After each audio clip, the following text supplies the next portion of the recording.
색깔 있는 인터뷰 시작하겠습니다.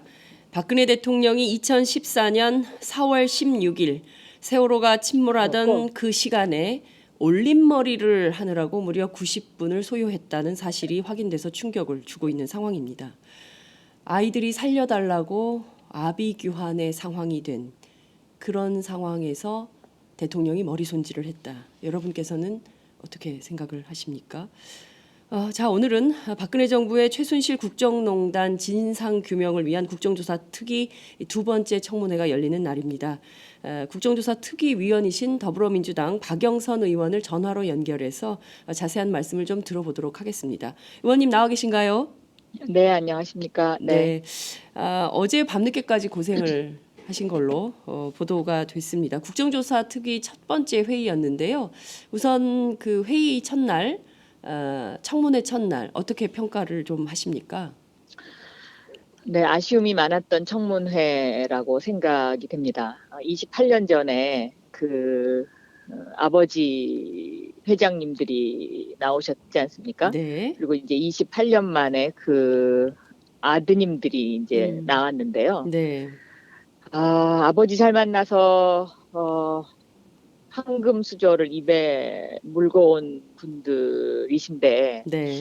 그런 분들에게서 아마 국민들은 대한민국의 미래를 좀 확인하고 싶었을 겁니다. 그렇죠. 그런데 그런 대한민국의 미래를 확인하기보다는 어제 청문회에 나와서 모른다, 잘 기억이 나지 않는다, 이런 말을 되풀이함으로써 이번에 어떤 이 순간을 모면하려는 네. 것 아닌가 하는 이제 그런 생각 때문에 굉장히 많이 착잡했습니다. 예. 그렇군요. 말씀하신 대로 무려 9개 재벌 총수들이 총출동한 청문회였습니다. 말씀하신 대로 50 청문회 이후 무려 28년 만에 처음으로 이렇게 대거 재벌 총수들이 나왔는데요. 전반적으로 그 본인들은 피해자였고 내라니까 냈을 뿐이고 대가성은 전혀 없었다라고 주장을 했습니다. 이 주장을 액면 그대로 받아들이기에는 그동안 언론들이 또는 국회에서 지적한 증거들이 굉장히 많이 있지 않나요? 이거 어떻게 보세요? 기업을 하는 사람 입장에서 대가성 없이 돈을 지불한다. 네. 그것은 자본주의 사회에서는 성립할 수 없는 일이죠. 네. 왜냐하면 그 주식을 갖고 있는 일단 주주들이 강하게 반발을 할 테니까요. 네. 그런데 이제 이 대가성도 종류가 여러 가지가 있는데 예를 들면 자신의 어떤 승계 과정을 위해서 네. 그것도 세금을 한 푼도 안 내기 위해서 국민들이 가입해 있는 2천만 명 이상의 국민들이 가입해 있는 국민연금에까지 손을 댔다. 네. 이것은 저는 굉장히 도덕적으로 받아들이기가 힘들다라고 생각을 하고 있습니다. 네. 어제 본인 나와서 네네. 이것이 승계와 관련이 없다라고 이야기를 했지만 아마 그 이야기를 하는 그 얼굴의 모습을 국민들이 다 봤을 텐데요. 네. 그 삼성전자 지분을 그 본인이 0.57%밖에 갖고 있지 않습니다. 그런데 네. 지금 삼성전자 주가가 굉장히 비싸지 않습니까? 그렇습니다. 그런데 삼성에서는 삼성전자 주식을 확보하지 않으면 이제 이 가업 승계가 굉장히 지금 힘들어지는 그런 상황이지 않습니까? 네네. 그래서 편법으로 삼성물산, 그러니까 삼성전자의 지분을 많이 갖고 있는 삼성물산과 제일모직을 합병을 해서 네. 이제 그것을 편법으로 이용한 건데 여기에서 이 삼성물산과 삼성 제일모직의 합병 비율이 매우 부당하다라고 지금 고법에서 판결까지 나와 있는 네네. 그런 상황이지 않습니까? 네네. 그래서 저는 이런 어떤 우리나라 재벌 대기업의 한 사람의 가업 승계를 위해서 국민연금이 약 8천억 원까지의 지금 손해를 보면서 이런 일을 할 수 있는 이런 시스템 자체가 네. 굉장히 문제가 있다라고 생각합니다. 의원님께서 지금 도덕적으로 굉장히 문제가 있다 이런 말씀을 지적을 해주셨는데요. 한 사람의 가업 승계를 위해서 2천만 명이 8천억 원에 달하는 손해를 봤다면 이것은 형사적으로 법률적으로도 책임을 져야 되는 문제는 아닐까요? 저는 그렇다고 생각합니다. 왜냐하면 2조 시대에도 네. 이런 그 왕위 계승은 아마 없었을 겁니다. 네. 그렇지 않습니까? 네.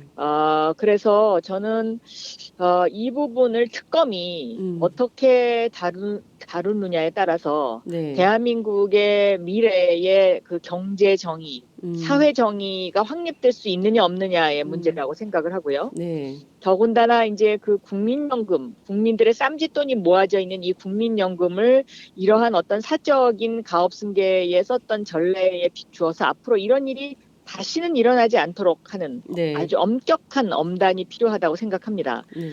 그런데 이제 이 삼성의 문제는요. 네. 어제 이재용 증인이 이야기했듯이 네. 삼성물산과 제일모직의 합병을 위해서 홍완선? 광고 자금으로 네. 230억 원을 썼다는 거 아닙니까? 네. 그러면 결국은 이 230억 원이라는 돈이 언론을 지배하고 있다는 것이죠. 음. 그래서 언론에서조차 이 기사에 대해서 비판적인 기사를 쓸 수 없게 만드는 그런 구조이고요. 네. 또 하나의 문제는 이 삼성물산과 제일모직의 합병에 반대를 하게 되면 네. 삼성생명이 가지고 있는 운영자금, 주식 운영자금에 대해서 불이익을 당하는 이제 투자 회사들이 생기게 되는 것인데요. 네. 이 삼성생명 가입자도 곧 누구입니까? 국민입니다. 네. 그러니까 결과적으로는 이 우리나라의 최고의 재벌이라는 곳에서 네. 국민의 돈을 활용해서 자신들의 사익을 계속해서 네. 늘려가고 있다는 이러한 악순환이 반복되고 있다는 것에 대해서 굉장히 저는 분노하고 있습니다. 네, 이 문제에 대해서 반드시 특검이 꼼꼼하게 들여다보고 필요하다면 형사처벌도 해야 된다 이런 말씀 주신 걸로 이해하겠습니다. 그 무엇보다 어제 그야말로 이제 삼성 특검이다 아니 삼성 국조다라고 불려질 만큼 이재용 부회장에 대한 질의가 집중적으로 있었습니다. 오늘 아침 언론 보니까 뭐 다른 재벌 회장들하고 비교할 수 없을 만큼 많은 숫자의 질문과 대답이 오고 갔다 이런 보도도 있었는데요. 그럼에도 불구하고 앞서 의원님께서 지적해 주신 대로 이번 국민연금과 본인의 경영권 승계와는 아무런 상관이 없다.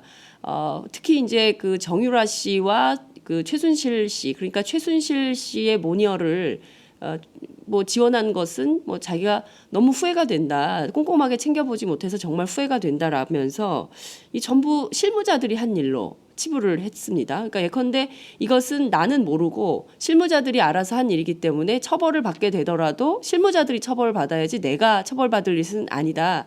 이른바 법률적으로 뭔가 계산을 하고 나온 거 아니냐라는 생각이 당연하죠. 네, 변호사의 조력을 받고 네. 그것을 거의 그 암기하는 수준, 달달달달 외워서 나온 이제 그런 상황인데요. 네. 어제 청문회가 삼성 청문회가 된 것은 너무나 당연한 일입니다. 네. 왜냐하면 다른 기업과 삼성의 다른 점은 무엇이냐면요. 네네. 다른 기업들은 미르재단이나 K 스포츠 재단에 뭐 어쨌든 간에 네. 돈을 내라 그래서 냈다는 거 아닙니까? 네. 그런데 삼성은 직접 독일로 송금을 했습니다. 그렇습니다. 이 최순실과 정유라의 뭐 비백 그 회사 네. 또 말 사주는 문제 이런 것과 관련해서 직접적인 접촉이 있었던 회사이기 때문에 네.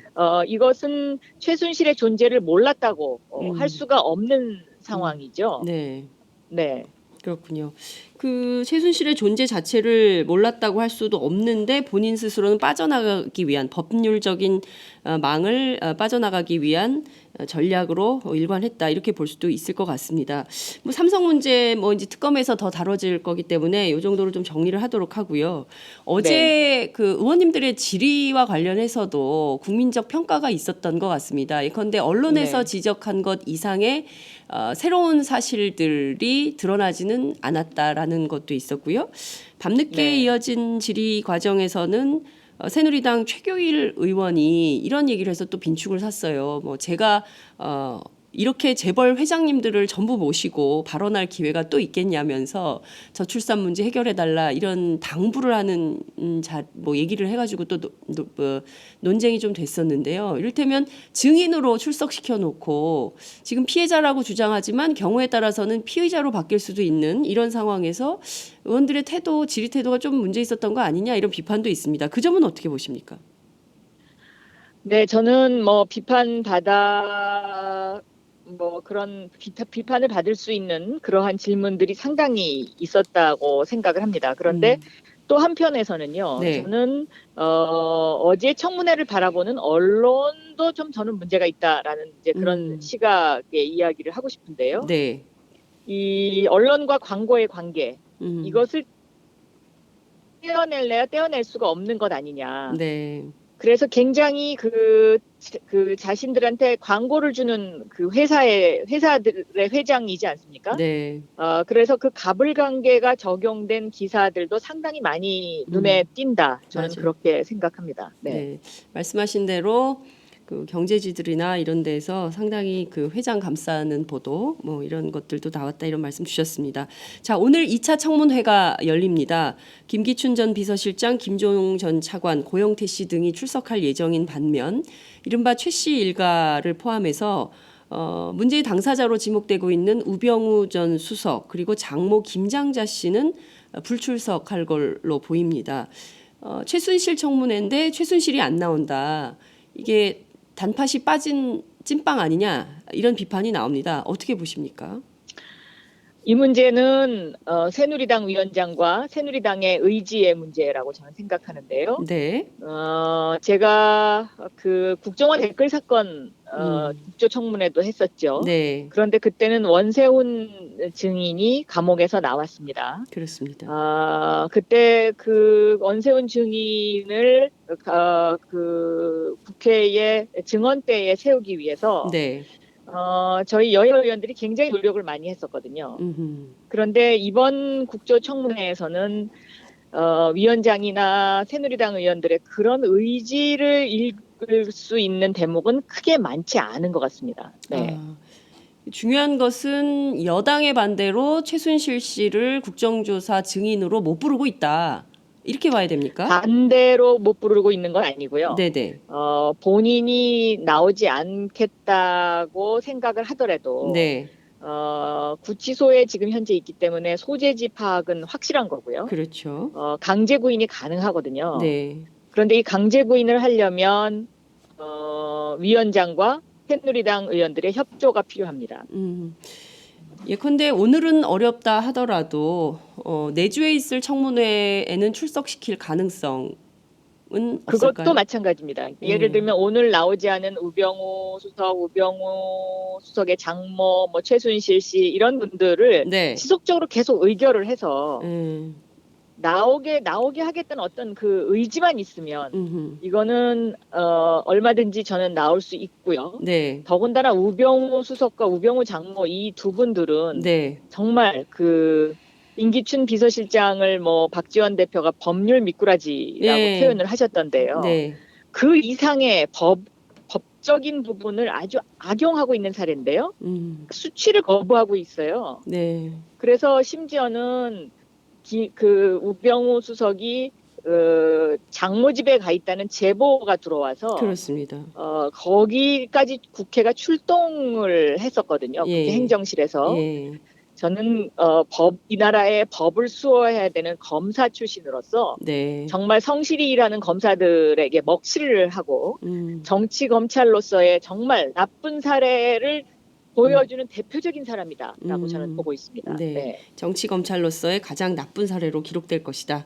역사에 이렇게 네. 남을 것이다. 이런 비판을 해주셨습니다. 예. 자, 오늘 10시부터 잠시 후에 2차 청문회가 또 열리게 되는데요. 의원님 오늘은 어떤 점을 좀 중점적으로 질의할 계획이신지요? 오늘 청문회에 나오시는 분들이 김기춘 전 비서실장, 또 고영태 씨, 차은택, 김종 차관 뭐 이런 분들인데요. 네.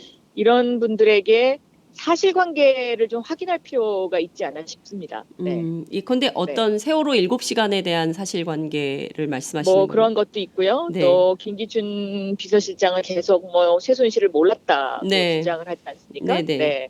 그런데 지금 어떻게 보면 대질 신문이 가능할 수도 있죠. 네, 네. 예, 그렇군요. 네.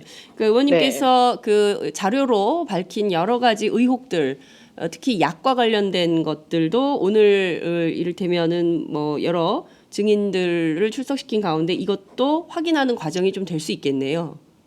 이를테면 오늘은 아마 약과 관련된 부분은 조금 힘들 거고요. 네. 그것은 아마 3차 청문회에서 아, 가능할 것 같습니다. 네, 그렇군요. 네. 네. 오늘은 최순실 씨의 존재를 알았느냐 몰랐느냐의 문제, 또 뭐 세월호 7시간의 문제, 그리고 그 네. 밖에 그 국민들이 궁금해하는 여러 가지 부분들을 조금 더 확인해 볼 수는 있지 않을까 그렇게 생각하고 있습니다. 네. 특히 이제 역사 교과서 문제의 이른바 뉴라이트 사관을 김기춘 전 비서실장이 굉장히 강조한 대목이 확인이 됐기 때문에 이 점에 네. 대해서도 좀 중점적인 질의가 있어야 되지 않을까라는 생각을 좀 해보면서요.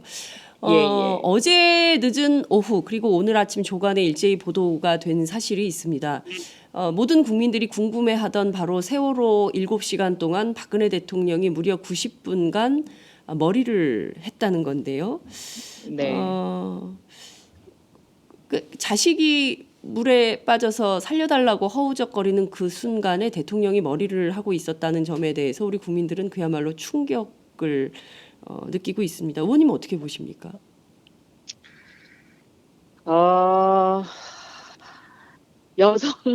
여성들의 어떤 뭐라 그럴까요? 미래를 막는 그런 행위를 한 거죠. 여성들의 한마디로 미래. 정말 예. 한마디로 예. 정말 좀 기가 막힌 일이죠. 기가 막힌 일이고 네. 저는 그 세월호 7시간의 문제와 관련해서는 네. 청와대가 네. 처음부터 네. 그냥 진솔하게 국민들한테 이야기를 하고 용서를 구하는 게 그게 맞지 않았나 싶습니다. 이렇게 구질구질한 별명으로 계속 이어가는 모습 이것이 더 가슴을 아주 찢어지게 하는 일인 것 같습니다. 네. 네. 여전히 5시간 30분 동안은 뭘 했냐? 이것도 여전히 남아있는 의혹입니다. 이것도 진실의 문이 열릴 수 있을까요? 의원님, 대체로 어떤 추정이 가능할까요? 시간이 지나면 저는 그것도 진실의 문이 열릴 거라고 생각합니다. 그러니까 미용사가 오후에 청와대를 방문한 것은 맞는 것 같고요. 네. 그러면 그 전에 무엇을 했느냐? 네. 그거는 국민들이 지금 굉장히 의아하게 생각하고 있는데 네. 정황 증거상으로는 실제로 청와대에서 그런 일이 있었던 것 아닌가 이런 생각을 하게 되는 대목이죠. 네. 지금 오후에 미장원의 미용사가 청와대를 방문했다는 그 사실 하나만으로도. 네. 이를테면 뭐 여러 가지 수많은 의혹들인데 이것이 결국은 시간대별로 촘촘하게 밝혀지는 날이 조만간 있을 거다 이런 말씀 주셨습니다. 네. 청와대에서 누군가 2년 넘게 발모 치료제를 받아갔는데 도대체 이게 누구냐 공개해라 이런 요구를 하셨습니다. 파악된 것이 좀 있습니까? 개인의 신상에 대해서는 주지 않기 때문에 모릅니다. 그런데 제가 그 문제를 제기한 것은 네. 그 발모 치료제가 이제 남성용 발모 치료제인데요. 네. 그런데 그 발모 치료제까지 국민의 세금으로 청와대에서 이것을 지급해야 되느냐는 문제가 있고요. 그렇죠. 그다음에 두 번째는 의료보험의 위반이죠. 그러니까 발모 치료제로 그것을 받아가면 보험 혜택이 안 되고 네. 다른 용도로 그 약을 타서 발모 치료제로 사용했다는 것. 네. 이것은 정말 법을 하늘처럼 여겨야 되는 청와대에서조차도 이런 일이 일어났다는 것 자체가 네네. 저는 청와대의 기강이 굉장히 지금 크게 흔들리고 있다. 그리고 지속적으로 한 달에 한 번씩 누군가 2년 이상 이것을 받아갔거든요. 네. 그런데 이것이 어떤 감사에서도 지적되지 못했다라는 것은 지금 그만큼 청와대가 엉망으로 운영되고 있다는 대표적인 사례 중에 하나라고 생각합니다. 네. 말씀하신 대로 청와대가 엉망이다 이런 말씀 주셨는데요. 청와대에서 그 타간 의약품들 있지 않습니까? 지금 의원님께서 말씀해 주신 이 발모 치료제 프로스카라는 약을 포함해서 수많은 약들이 사실상 최순실, 최순득 두 자매가 받아간 약하고 동일하다. 그러니까 사모님, 이 사모님은 최순실 씨가 아니냐. 최순실이 맞다. 이런 얘기가 나오는데요. 그 점은 어떻게 보세요? 그런 의혹을 제기하기에 충분한 행동을 청와대가 했죠. 그리고 거기에 대한 뚜렷한 지금 해명을 하지 못하고 있지 않습니까? 네네. 네. 사실상 최순실, 최순득 씨일 가능성이 높다. 그런 의심을 갖기에 충분하죠. 현재로서는. 네. 네, 청와대가 대답을 못하니까요. 네. 지난 청문회에서 두 가지 사실이 좀 확인이 됐습니다. 우선 청와대 의무실장이요. 박근혜 대통령에게 미용 주사로 알려진 태반 주사를 처치한 것은 맞다라는 것이고요. 네. 또 다른 네. 하나는 보안 손님이라는 제도가 있어가지고 최순실 씨와 차은택 씨가 수시로 드나들었다라는 건데요. 이 두 가지 사실이 확인되면서 하나는 그 수많은 주사는 전부 대통령을 위한 것이었고 또 다른 하나는 청와대 경호라인이 완전히 뚫려 있었던 거 아니냐. 이대로 괜찮은 거냐. 이런 네. 비판과 걱정, 우려가 좀 쏟아집니다. 의원님 이 점은 좀 어떻게 보십니까? 심각한 문제죠. 그러니까 이 청와대라는 것이 공적 공간이라는 것을 망각한 행위라고 저는 보고 있거든요. 아하. 네. 완전히 사적으로 청와대를 이용했다. 그렇습니다. 예. 예. 사적으로 청와대를 이용을 한 거고요. 네. 뭐 오늘 아침 뭐 보도를 보면 뭐 저도 이걸 보도에서 지금 봤습니다마는 네. 그 머리를 해주는 단골 미용사의 남편이 무슨 국회의원에 출마하려고 했다는 뭐 이런 기사까지 지금 나오고 있지 않습니까? 그래요, 맞습니다. 예. 네. 예. 이것은 국가를 완전히 그런 사적으로 이용한 거죠. 대통령으로서의 권력을. 참. 이제는 예. 웃음밖에 나오지 않는. 네. 그러니까요. 참 이게 좀 네. 정리가 이제는 좀 돼야 될 것 같은데요. 의원님 그러면 네. 이번 주 금요일 탄핵 발의는 됐고 표결 처리를 앞두고 있습니다. 네. 어제 박근혜 대통령 입장도 나왔는데요. 헌법재판소의 결정이 있을 때까지 대통령직을 계속 유지하면서 법률적 대응을 해나가겠다라는 입장을 밝혔습니다. 의원님 어떻게 보십니까? 대통령의 태도를? 뭐 이제 뭐 대통령한테 뭘 기대하겠습니까? 예. 뭐 그냥 이제는 사실은 뭐 더 이상 이렇게 뭐라고 이야기를 해도 네. 거기에 대해서 뭔가 이렇게 반론 제기조차 하고 싶지 않은 그런 솔직한 심정입니다. 예. 네. 아유, 예. 네. 자, 그러면 이제 국민들은 이렇습니다. 우선 이제 그 여러 가지 의견을 좀 종합해 보면 국회에서 9일 탄핵은 가결될 전망이 높은 것으로 보입니다. 문제는 그러면 탄핵 가결 이후에 국면은 어떻게 되는 것이냐. 탄핵 가결 이후에 야당은 전체 정치 과정을 어떻게 준비하고 있는 것이냐에 대한 궁금증이 분출하고 있는 상황입니다. 탄핵 이후에 어떻게 절차를 밟아야 한다고 보십니까? 저는 국회도 좀 냉정해질 필요가 있다고 보는데요. 네. 탄핵이 만약에 가결된다고 하면 네. 이제 황교안 국무총리 대행 체제가 되거든요. 그렇습니다. 모든 전권이 국무총리한테 넘어가게 됩니다. 네. 저는 이런 것에 대해서 국회가 미리 대비를 했어야 되는 거 아니냐. 국민들은 굉장히 분노하고 지금 감정적으로 정말 이 감정을 억제하기가 힘든 정도의 상황이라는 거는 저는 이제 그거는 이해를 하는데요. 네. 그런 국민들의 분노 속에 숨겨져 있는 이런 구멍들 이런 것들을 국회에서 저는 미리미리 대비를 해야 되고요. 네. 저는 8일날 본회의가 열리는데 네. 8일날 본회의에서라도 국무총리 해임 결의안을 통과시키고 그리고 국회가 누군가 국무총리를 추천을 하는 절차를 밟아야 되지 않나. 왜냐하면 황교안 총리는 네. 정윤회 문건 사건을 찌라시로 만든 당시 법무부 장관이었거든요. 네. 근데 대통령을 직무정지시키면서 그런 사람을 국무총리로 해서 대통령의 권한을 준다? 저는 이거는 국회가 좀 더 냉정하게 일을 처리할 필요가 있다. 이렇게 지금 보고 있고요. 네. 그리고 과연 탄핵이 국민들이 생각하는 것만큼 그렇게 많은 숫자의 국회의원이 200명이 훨씬 넘는 사람들이 찬성을 할까? 저는 여기에 대해서 좀 걱정이 많이 있습니다. 네. 그렇습니까? 언론에는 네. 230명 정도의 찬성으로 가결될 가능성이 높다. 이런 전망이 나왔는데요. 실제로 현장에서 여러 의원님들을 만나보면 꼭 그렇지만은 않다는 거죠. 저는 탄핵 찬성하는 의원의 수가 많아질 수 있도록 끝까지 겸손한 마음으로 최선을 다해야 된다고 생각합니다. 네. 그렇군요.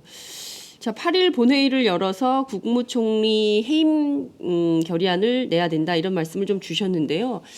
대통령이 이 지경이면 내각은 총사퇴하는 것이 옳은 거 아니냐. 탄핵 맞습니다. 네. 네, 이런 얘기가 이게 염치 최소한 그 국가 운영의 주체였던 내각이 국민들을 바라보는 염치가 있다면 이 정도에서는 전부 총사퇴를 해야 되는데 그런데 아무도 지금 염치라는 단어를 쓰기에는 네. 한번 지나간 일을 한번 생각을 해보십시오. 국정원 댓글 사건, 정윤회 문건 사건, 다 찌라시다. 그다음에 국정원 댓글 사건도 이것은 그게 아니고 본인들이 한 일이 아니다. 네. 뭐 이렇게 계속 강변하던 그 황교안 국무총리의 내각입니다. 그런 분들한테 무슨 염치를 기대하겠습니까? 네. 수단과 방법을 가리지 않고 권력에만 눈멀어 있는 분들인데요. 참 이런 분들을 내각으로 저희가 존중하고 살았던 국민들은 그동안 뭐였는지 그야말로 자괴감이 드네요. 자, 의원님, 탄핵이 끝나면 곧바로 새누리당 비주류를 중심으로 해서 개헌 바람이 불 것이다라는 분석도 나옵니다. 개헌은 어떻게 될까요? 이제 탄핵이 가결되고 나면은 헌법재판소가 탄핵 결정을 하기까지는 상당한 시간이 소요될 것으로 저는 그렇게 예측이 되고 있습니다. 네. 그래서 저는 이번 기회에 국민들이 바라는 것이 재벌개혁, 검찰개혁, 정치개혁이라고 생각을 하고요. 네. 이러한 세 가지 요소의 개혁이 없이는 대한민국이 선진국으로 갈 수가 없고 지금 우리가 겪고 있는 이것이 선진국을 향한 어떤 성장통이라고 가정을 했을 때 네. 저는 이번 기회에 상황이 이렇게 됐기 때문에 네. 예를 들어서 탄핵 가결하기 전에 뭐 대통령이 하야를 했거나 이랬으면 이것은 다음번 이 나라를 이끌고 갈 지도자를 뽑는 데에 주력하는 것이 맞지만 네.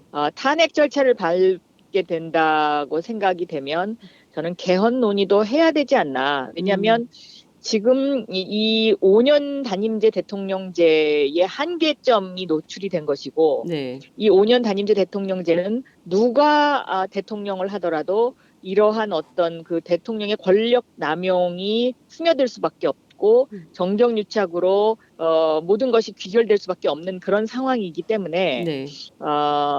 저는 어떤 그 개헌 논의가 좀 필요하다라는 그런 입장입니다. 네. 개헌 논의를 하느라고 또 중심이 흔들릴 그래서 박근혜 대통령이 오히려 역공하게 될 이런 정치적 우려는 없을까요? 대통령의 권한이 직무가 정지되기 때문에요. 네. 개헌과 관련된 무슨 역공 논의는 저는 그거는 좀 약간 논리적으로 좀 맞지 않다고 생각합니다. 네. 그렇군요. 대통령은 그야말로 그 본인이 주장하는 관저 이외로는 갈 수가 없거든요. 네. 그런데 관저 집무실이 있다고 계속 주장을 하니까 저는 그 관저 집무실도 폐쇄해야 되는 것 아니냐. 관저 이렇게 집무실 보고 있습니다. 관저 집무실이 어떻게 생겼는지 좀 들어가서 확인을 좀 하고 싶다는 생각이 좀 듭니다. 도대체 어떻게 해놓고 이것을 관저 집무실이라고 주장을 하는지 말입니다. 제 기억에는요, 노무현 대통령 시절에 제가 그 관저에 2번인가 가봤었는데요. 네네. 관저 집무실이라고 할 만한 곳은 없습니다. 그러니까 들어가면 네. 오른쪽에 커다란 응접실이 하나 있고요. 네. 그리고 왼쪽 편에 그 손님을 접대하는 접대방이 있었고, 네. 그리고 그 뒤쪽으로 이제 그러니까 부속실. 네. 그러니까 이제 영부인이 사용하는 네. 영부인이 손님이 왔을 때 사용하는 그런 이제 그 식당 겸 이제 그런 것들이 있었는데요. 네. 거기에 관저 집무실이라고 표현할 수 있을 만한 그런 곳은 제 기억엔 없었습니다. 네. 그렇군요. 하여튼 참 답답한 마음이 듭니다. 3만 명에서 시작한 촛불이 급기야 232만 명까지 몰려 나왔습니다. 이번 주말에도 촛불 집회가 어김없이 열릴 것으로 보이는데요. 이 촛불 민심들은 한편으로는 대단히 분노의 마음으로 또 다른 한편으로는 이 위기의 대한민국을 어떻게 해야 되는 것이냐, 어디서 대안을 찾을 것이냐, 이른바 직접민주주의의 새로운 장이 열렸다, 이런 평가도 나오는 게 사실입니다. 끝으로 이 촛불 민심께 꼭 하시고 싶으신 당부 말씀 있으시면 한 말씀 부탁드리겠습니다. 저는 지금까지 어떤 그 촛불 민심이 법을 수호하면서 평화로운 집회를 했다는 것에 대해서 정말 대한민국 국민으로서 그 부분은 정말 받을 만한 일이다라고 네. 생각을 하고요. 음. 또 그 촛불 현장에서 정말 아이들을 손목을 잡고 나온 어머니, 아버님들을 보면서 저분들의 아마 마음속에는 내 아이들에게는 좀 더 나은 대한민국을 물려주고 싶은 그런 강한 소망이 있지 않겠나 하는 네. 것을 느꼈습니다. 그래서 정말 그렇게 함께해 주셨다는 거에 대해서 굉장히 감사드리고 모두가 지금 분노하고 모두가 화가 나지만 그 분노를 우리가 대한민국의 미래를 한 단계 업그레이드 시키는 것으로 승화시킬 수 있는 방법이 과연 무엇일까? 이것의 지혜를 모아야 되지 않겠나 그렇게 생각하고 있습니다. 네.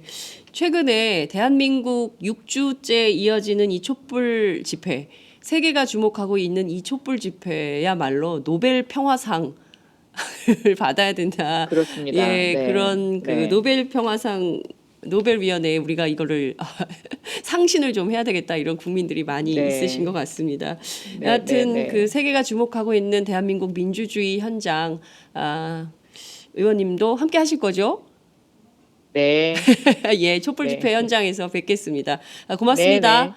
네, 감사합니다. 네, 지금까지 더불어민주당 박영선 의원과 함께했습니다.